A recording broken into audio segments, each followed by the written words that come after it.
All right, so you can introduce yourself first to the microphone. I'm Colin Scrimger. I'm Aiden and Devyn and Nolan's dad. I've been thinking about this one for a while, and there's a lot you could say. He's the most quiet, like, loudly passionate person I know. Yeah, but I don't get to see a lot of his art, Yeah. which sucks. But, I mean, if I was to describe him to anybody, he's exactly what you said, the quietest, most passionate person, but he's probably one of the funniest people. He's definitely makes me laugh every day. Yeah. What's it like? How different has it been watching like him grow up as opposed to like me or Nolan? The difference is he's just, for me, which is hard to say, but Yeah. they're a lot, just that protection piece, right? Yeah. I didn't think this was... Yeah, that's okay. Do you want to take a minute? Yeah. Okay. Yeah, we'll cut it there then. When he was younger and the stuff he was drawing related to where he was, right? Now he's a mature, he's an adult, he's a mature man that is drawing to express himself now, where before I think he was just drawing to draw. Like it's not just his drawings and all of that, it's his creative mind working with his clothes. When he does the paintings on his jeans and sews them on and does all that, like it's him.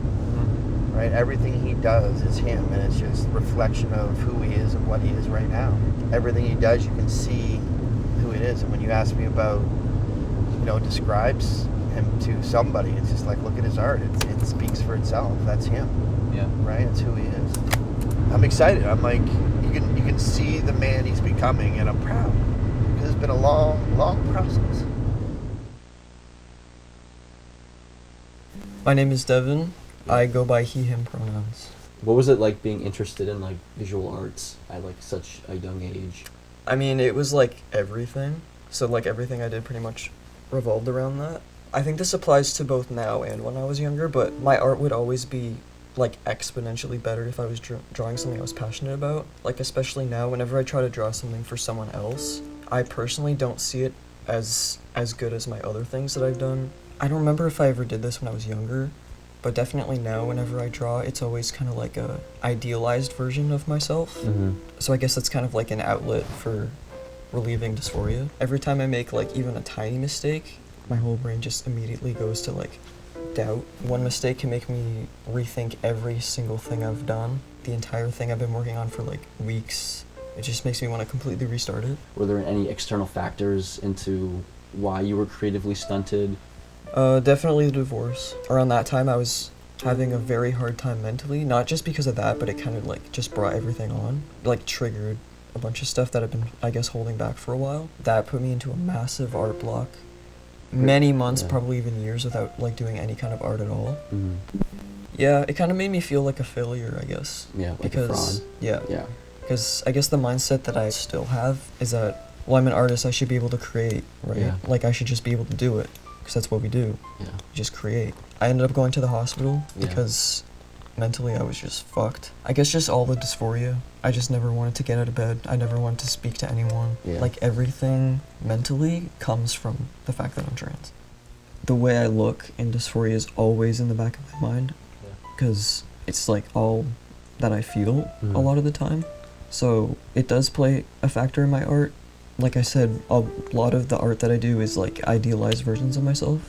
So I take out like that dysphoria and kind of use art as an outlet to like, I guess, put myself how I see myself or would like to be seen by others into my art.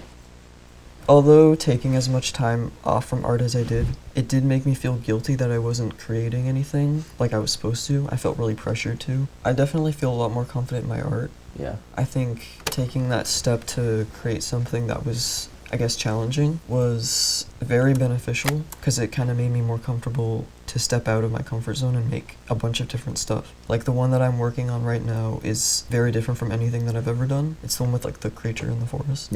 Yeah, I think it was really good because it kind of made me more comfortable to try out different things, trying to create something that I like, but also trying to get better every time at what I'm making. It's definitely helped because before that, my dysphoria was like detrimental. I think the fact that I actually pass now makes it easier for me to dress how I want. Because I definitely would have dressed like this before, but now that I can, it's like a lot easier to actually be myself. It's like being able to see a baby grow and fast forward, right? Where he was who he was, he is who he is now, and that's who he's always been. And I've gotten to see him grow with clear, open eyes. Yeah. No clouds, no blockers, there's nothing, Yeah. right? And it's a beautiful thing to see. Yeah. I wish everybody got to see it.